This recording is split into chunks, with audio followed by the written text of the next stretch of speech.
What's up, friends of the good mood? This is Manni and welcome to the Taipan cutter fitting guide. I know you guys have been waiting for this video since basically the Taipan cutter has been announced, and here it is, guys. So while I was actually creating all those fittings, it came to me that I should actually add the word spam fleet to the fitting name. The thing is just that I could add that word to every single fitting since this entire ship is just a spam ship. So I just saved myself the word spam fitting in the name of those fittings, and you know it's still in there, right? So one thing ahead, before we go into the entire fitting guide. So far, right now, as of this moment, there is no mark upgrades for the Taipan cutter yet, which is why this entire episode right here is only for Mark 1 Taipan cutters. Once the upgrade system comes into the game, I will release a new video with the mark upgrades, okay? You can already see here, I calculated it, the Taipan cutter, this is supposed to be 2, 3, and 4. So the Taipan cutter will be able to be mark upgraded to Mark 4 at some point. And those are the tons that you can expect this Taipan cutter to have. I'm guessing that those are perfectly accurate because each upgrade will give 5% more from the base value it had on Mark 1.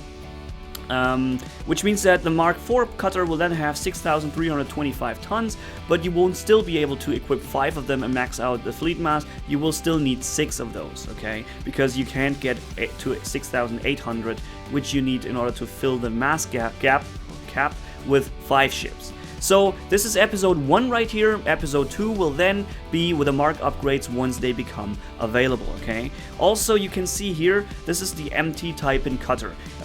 There's a name of each fitting up there in the address bar. I do that every time from now on in all my fitting guides because I think it's a very good way to do it, because that name that you can see up there in the address bar, you can find in the video description with a link. And that link leads you exactly to the ship or alternatively the entire fleet fitting for that ship, okay? So if you're interested in some of these fittings, just remember the name, check the video description of the video you're watching right now, and click the link and see where it leads you. The fittings I'm about to present you guys in this episode right here are literally replacing so many other fleet and fitting combinations that are being used currently in the game, because it simply outperforms them by far when it comes to efficiency. That means the function and use of the ship to build time, repair time, and damage output, okay? And that is just so much higher than many other ships and most other ships, so yeah, they're being replaced as we speak. For instance, the Thermal Revelation Auto Fleet. Forget about the Thermal Rev, we have now the Taipan.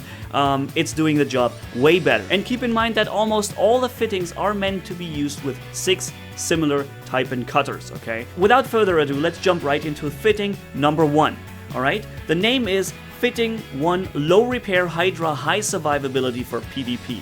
You can see it only has 66 DPS because it's using Hydra missiles 3 times. But we have a meta phase shield level 3. We have a high armor with 4,000 hit points. And we have a fast ship with 500 meters per second.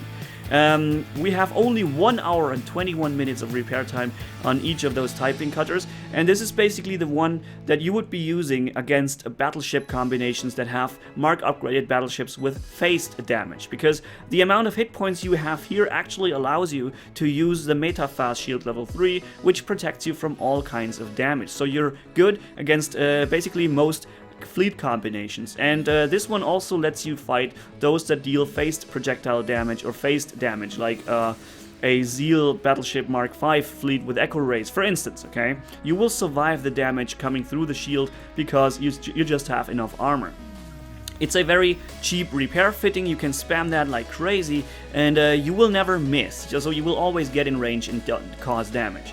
Even if the damage output isn't that great, the survivability of more than 9,000 hit points when combining shield and armor is just crazy for this amount of repair time, okay? So, fitting number 2 is a high ionized Aurora low repair PvP fitting. We also have around 1.5 hours repair here, but this time we have 130 damage per second. Of course, we have less health and less shields. We're having the Spectra shield level 5 since it's protecting you from the most damage types currently being used for the time being. We have a good amount of hit points here. Still, we have Ionized Optics level 3, so we do not only have 130 DPS, we also have 40% higher shield damage. and a high range, combined with high speed. So this ship will be almost impossible to not let this fleet come in range to fire at you when it comes at you. So with that low repair time, that much damage output, reaching down to the armor of your enemy's fleet so quickly because of the high shield damage, this fleet is really powerful and it will be used a lot, I'm guessing, okay? Fitting number 3.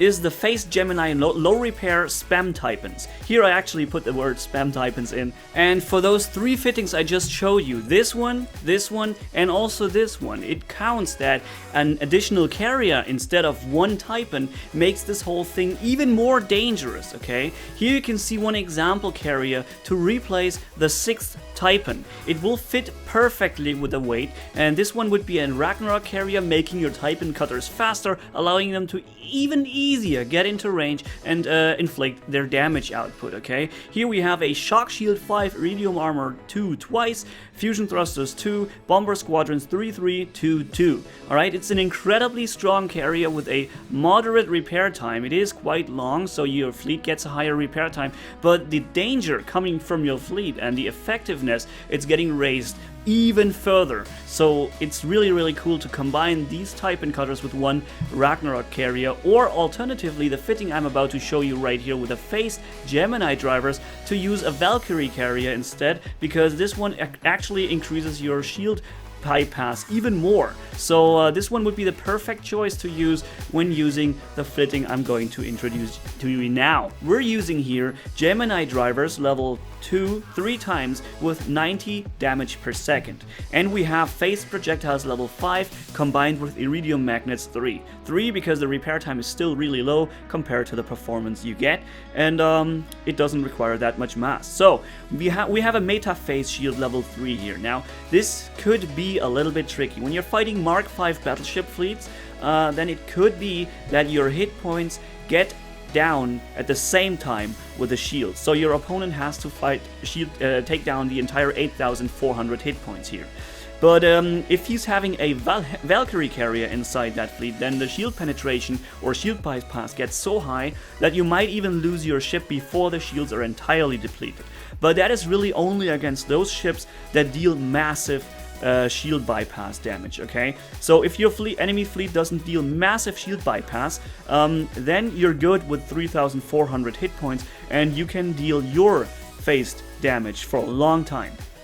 Obviously, the Valkyrie carrier will allow you to increase that shield bypass of yours even further, and the iridium magnets make it way easier to hit targets, even though you're using the Gemini driver and not the Gladius. And one more interesting and important fact about this fitting right here, look at the combat speed. We're using phased projectiles 5 and iridium magnets, not the phased magnets perk, and we still have 420 meters per second. Why? Because this ship is incredibly imbalanced, allows you to have the real 5 Apocrypha cruiser speed together with the phased projectiles and iridium magnets. No comment. So yeah, good amount of hit points, good amount of shields, and good amount of damage output with a relatively low repair time of 1.5 hours. I mean, most ships have a little bit less than 1 hour as an empty ship repair, and here we have a full fitted ship with 1.5 hours repair time. That's crazy. So, the fitting number 4 is the low-level 34 PvP Dominance fitting. It's the one that I showed you previously. No, I haven't showed you to you yet. Not sure if the video is being released before this one. Basically, I have a fleet fitting that counters all those level 34 fleets using a carrier and 2 battleships or 1 battleship or whatever, okay? It's Gariel Cutters Mark upgraded. And here we have basically the same kind of a fitting, only without the Mark upgrades. We're still at 34 level, we have 300 damage per second, so 100 damage per second on each of those Taipan cutters, and the entire fleet has only 2 hours and 43 minutes of repair time. So while only having 6 days of repair time, build time altogether. Obviously we still have a lot of mass available on the fleet, but this is a level 34 fleet. We're using 4,000 of the 5,500 tons mass to achieve an all altogether hit points of 3000 armor and 1500 shields and 100 DPS with less than 1 hour repair time on each ship. For this we used Titanium armor mostly, Meta Phase Shield level 2, and we have Hydra missiles 1 and 1 and Aurora Ray level 3, because you wouldn't want to have an opponent getting in your inner range circle without being able to fire back. And also the Aurora Ray has a relatively good base range, so when you order an enemy, your ships to attack an enemy, then it will mostly use the Hydra range to judge the distance from how far it gets close to your target, and it will get close enough so that the Aurora Ray will also open fire. Like from in AI mode, I mean. And then we have Armored Hold level 1 and Rear Thrusters 4. Generally, the Armored Hold comes in play very often on my fleet, since the Armored Hold 1 has 400 hit points plus, but only 140 tons of mass, which is very, very good, and the repair time is only 5 minutes around. So it's a very, very nice item to fill an empty special slot with something very, very useful. So, that was the fitting number 4, okay? Alright, those were the PvP fleet versus fleet fittings. Now we come into PvP fleet versus base. Fitting number 5 is a thermal type and base rush, extra low repair, low range fleet, okay? You can see we only have 1 hour and 7 minutes repair on each Taipan, with 144 DPS, 3000 hit points and 6200 shields, thanks to the shock shield level 5. According to my calculations for Sico missiles, this should be enough to not let the ship die before the shields are depleted. Of course, you will get a little bit of phased projectile damage approaching the base because of the projectile-based weapons with phased abilities, but you will get in range of the Sicos or of the bridge very quickly with 420 meters per second. And then you inflict heavy damage with thermal beams level 2, 2, and 3, and armor total level 1 for more hit points. The only thing here is it has very low repair time, but you don't have much range. The focused optics level 2 only has 2 minutes repair time, that's why I used it. But it will only give you 500 meters more range, so your thermal beam and the focused optics you get to 3000 meters range altogether. This is enough to fire over mines and kill the bridge, but sometimes the mines are a little bit further away when you're attacking from the wrong side, and then it might be a little bit too short of a range, okay? If you want to be on the safe side when it comes to range and don't mind higher repair time, then I have an alternative fitting here. Fitting number 6, thermal type and base rush, medium repair, good range, okay? Also 3000 hit points with shock shield level 5, same DPS, same speed, 25 minutes repair time more, but we have focused optics level 4 in here. This way we cannot use the titanium armor anymore for lower repair time. We were forced to use Syntium and Iridium now because the focused optics perk weighs or puts more weight on the ship, but we actually reach 4000 meters range now with 1000 on the focused optics and 3000 on the thermal beams. Alright, so the trade-off here is a little bit more repair time, but a definite high enough range to get over every mine to kill the bridge on the other side, okay? So, fitting number 6 might be more interesting to you if you don't care about the repair time. If you want to have the lowest possible repair time for a very efficient base rush fleet, then this one is going to do it here, and it will also have enough range for most bases, alright? And if you attack from the right side, it should be a good for most bases. But one thing ahead, spread your ships, guys. Don't have them bunched up. I see so many people rushing bases with the ships bunched up. Like against Sico missiles, this is like one of the worst ideas you can have, right? Just spread the ships a little bit, make at least 2 ships room between each ship when you attack and rush a base, alright? That will give you a lot less splash damage from Sico missiles. They will miss a lot more and shoot missiles past your ship and all that. And also you can use your you can put ships in front of the other ones to make them be attacked while the others have a little bit more time to fire since they have lower hit points, okay? So you can't do that when they are standing right after each other, right? Alright, then let's come to fleet fitting number 7. It's also a base fitting Sico missile base rush Taipans. Low repair, huge range. We have also 1 hour 27 minutes repair time here, but only 115 DPS with Sico missiles 1, 2, and 2. But we have 3500 hit points, so we might even be able to actually use Meta Phase Shield level 3 to actually be shielded the right way against all damage types being used on the base. This is something you would have to try. If your enemy base is using so much phased weapons, like so many projectile-based weapons, that it's hard for you to get in range to fire on the bridge without getting a lot of damage on approach, then it might be a little bit difficult to get the shields down before your health is depleted. But I think that if your enemy base has 4 Sico missile turrets, for instance, it'll be enough to use the meta phase shield here. It's especially awesome if your enemy is using many anti-rush weapons like Sico missiles, Echo Ray or Burst Ray turret or something like this, Tachyon beam, okay? When he's using those weapons, it's very cool to have the meta phase shield, because then you will take the same amount of damage to your shield coming from the Sico missiles, coming from the Echo Rays, and nothing is going to take down your shields a lot faster because you're shielded from everything. When the enemy base is using so many phased projectile weapons, or maybe later a base Gemini turret that has a lower inner range arc, so it will always fire on you no matter where you sit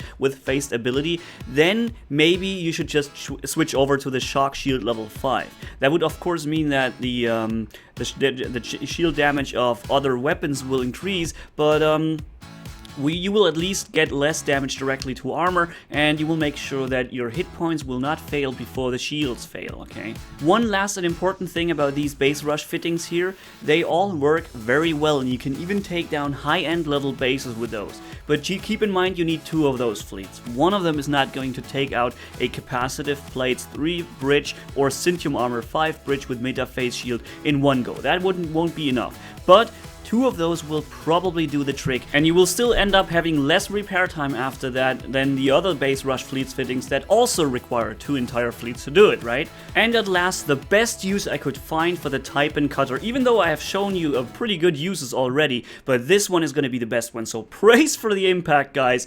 Here it comes. Fitting number 8, new brutal auto or manual farming Taipans, extra low repair time and high DPS. You can see here we have 150 damage per second with less than the base repair time of an empty Revelation cruiser. This fleet completely replaces the thermal ref auto fleet. Bye bye thermal refs, now we have the Taipans.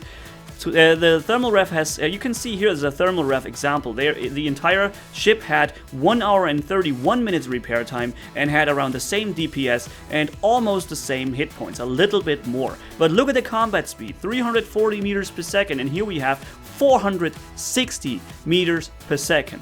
Okay, so we can save ourselves the optics or the optics perk because we're fast enough to close in on the distance very quickly. If you're getting caught by a VSEC fleet, you don't want to fight it, you just run away. This fleet is insanely much better than the thermal auto fleet now.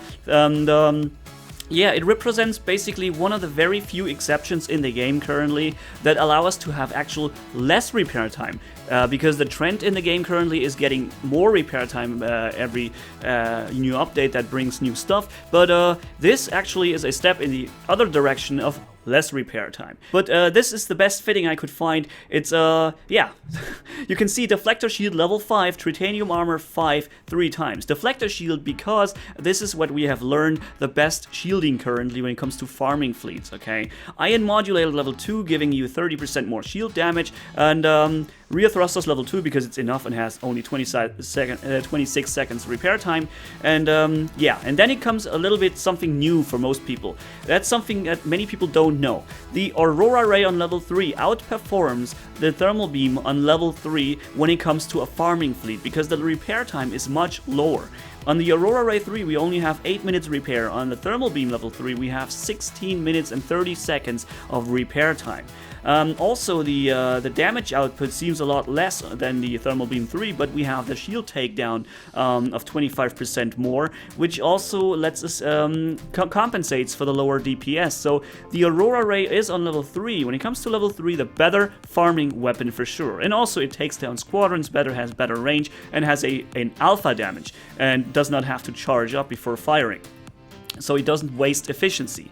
On level 2 the thing looks different because there the Thermal Beam is still the better weapon. It has less repair time on level 2 and it has a better damage output, so much better that it's actually better than the Aurora Ray level 2. So that's why I actually mixed the weapons here, Thermal Beam level 2, Aurora Ray 3, 2 times, okay? And yeah, with this repair time, The efficiency of this fleet when it comes to fighting, farming fleets, VSEC fleets, whatever, is the highest I could find in the game currently. Because with this fleet now, you can really go and auto-fight level 45 VSEC, no problem. Multiple fights in a row, don't worry about anything. The damage output and speed of your ships is so high that you will take down those ships so quickly that they don't have the time to get down your deflector shield level 5. Of course, we shall not forget that VSEC fleets can be different, like the regular VSEC from the VSEC weekends prior, or the riots, and then there are the event VSEC, and they are all different. So some might work in auto, some might require manual piloting, and yeah, but in any case, you have the possibility to do it, right? One thing will remain always the same. Manual piloting this fleet will make it so much more efficient, because just keep in mind how fast this fleet is. Every one of those 6 Taipan cutters can be the decoy. You fly away with one decoy and have this other group bunched up waiting for those enemies to follow the decoy, and then you fly after them and pull them around one by one, and you eliminate them all one by one with superior firepower and presence. This way you get only a minimum amount of damage. You can even defeat level 53 VSEC with this fleet. Not kidding. Entire build time of this entire fleet would be 6 times 2 days and 5 hours. And the requirements are so low, okay? Such a low amount of repair time, and you can really VSEC 53, not a problem in manual piloting mode if you do it right, okay? Alright, and the last and 9th fitting I want to show you is the regular tech edition of the new brutal auto or manual farming Taipan fleet. Extra low repair now with high DPS. You can see here we actually managed, not kidding, to reduce the repair time even further to 43 minutes and 36 seconds. We still have 126 DPS with the Disruptor Ray level 5, but the Disruptor Ray has very low range, so we have to put out the engine here and use focused optics to replace it, okay? This way we have 40 meters per second less speed, but we're still fast as hell, and we have higher range now. We have the 3000 meters base range of the thermal beam, so to speak, with a focused optics level 2, but only 43 minutes repair time. It's ridiculous. Oh man. But if you feel like this is still not you know, you don't have enough range and you want to have higher range, and you could use focused optics level 5, then you have more repair time altogether, a few seconds more than the previous version here with the Aurora Ray and thermal beam of like only 11 seconds or so more, or 12, and but we have more range now. We actually have 3750 meters range instead of the 3250 that the Aurora Ray offered in the previous version. Okay, and the base repair time on 1 minute and 30 seconds of the Disruptor Ray 5 is crazy. It offers very high DPS for very low range repair time, and it requires a little bit more mass for it also. But it's a very cool way of using regular tech without having to get any blueprints or anything. You just research this stuff on a regular way and have an insanely powerful farming fleet with the least amount of repair possible. If you're using the focused optics level 2, that is, okay? So yeah, this fitting is so crazy. It's like probably one of the most craziest fittings I've ever created, simply because they gave us this ship now. So I was bound to find something awesome in there, because I told you the first time in the beginning, it would be crazy, it would be insane, that low requirement, that low production and repair time and all that in such a cheap ship. So much performance. Of course, it's being spammed like crazy, it's being used so much, it has so much potential now, it will replace so many other ships, and that's exactly what it did. Now, I'm a little bit in a pickle here, because I have been asked, why don't you make those fittings exclusively available for your patrons? That would bring you much more people and more support and everything. And it's a good argument, because I really need you guys to help me out to get this channel, this young channel of mine, going to grow and get more successful, alright? That's where I really need that Patreon campaign. The other thing is, the very concept of my channel is based on my intention to help people out, and I cannot do that as well by making things available only for certain groups. That's why I decided not to make those things exclusively available for patrons, but to release it publicly. But if you feel like, hey, this guy has really given me something that is really useful to me, or he's helping me on a regular basis with events or whatever, please consider checking out the Patreon page. It's the first link in the video description, and there you can get to this page right here, see what milestone goals we have already reached, and what is going to be the next one. In this case, it's going to be live streaming with me together, which I'm very much looking forward to. There's not much until we get there. And there are also these individual pledges with certain perks that I made, that I came up with to make it worth your while, guys. And don't forget, guys, that there will be another video coming for the Taipan cutter when the mark upgrades for it are implemented into the game, alright? So in this spirit, thank you guys so much for watching. If you enjoyed this video, leave a like and comment down below. And if you haven't already, hit subscribe as brutal as a man can hit for more. Thanks for bearing with me. You guys are awesome as always. Manni-Gaming signing off. Bye-bye.